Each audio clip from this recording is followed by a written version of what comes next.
Anak, anong nangyayari sa'yo? Ilang araw na tumatawag ang mga kasama mo sa Red Cross. They're wondering how you are. Hindi ka na daw bumibisita sa kanila o sumasama sa mga Red Cross blood donation programs nila.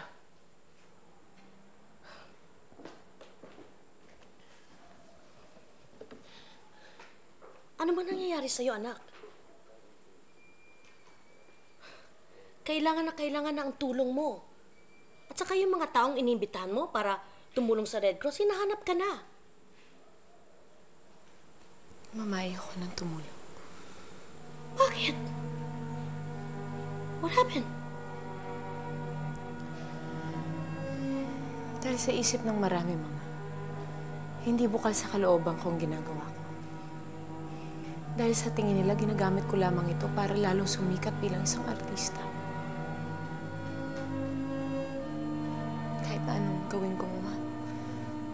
Kahit na sino pa ang tulungan ko. Tingin pa rin nila sa akin isa kong artista. Nang maarte lamang ako. Ano talaga ang totoo, anak?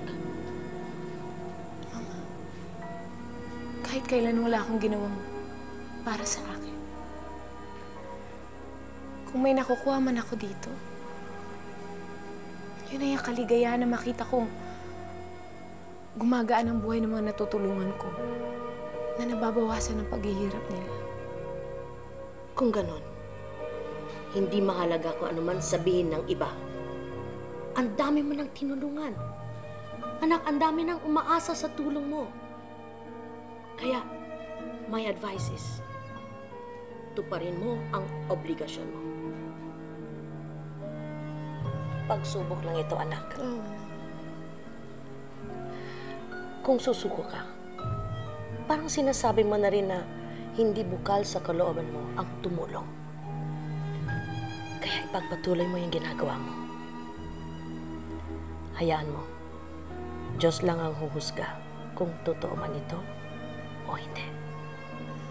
Nabuhayan ng loob si Rosa sa sinabi ng ina. Muli niyang binalikan ang pag-arte. Tama yun. Si Direk ba yun? Oo, magkakape lang yun. Okay. Pwede ba yung dito? Kasi masasa ko ba? Sandali lang! Sandali! Papalam ko muna.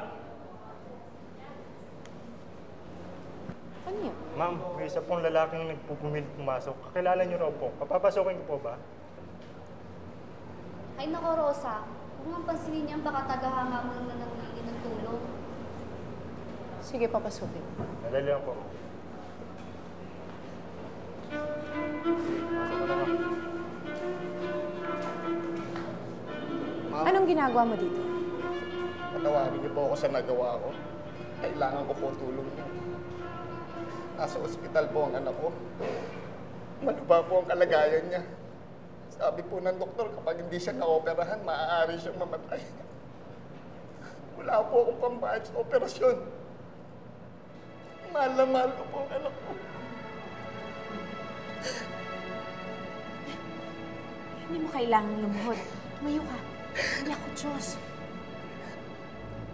Huwag kang mag-alala. Tutulungan ko ang anak mo. Pagdasal natin siya, ha? Salamat, ma'am. Bagamat nilait-lait ang kanyang pagkatao at pinagdudahan ang kanyang intensyon, nang ibabaw pa rin ang habag at kabutihan kay Rosa. Tinulungan niya ang lalaking nakaatraso sa kanya hanggang sa gumaling ang anak nito. At sa pagdaan ng panahon, kahit pa may anak na, lalo pang pinaglaanan ni Rosa ng atensyon ang Red Cross.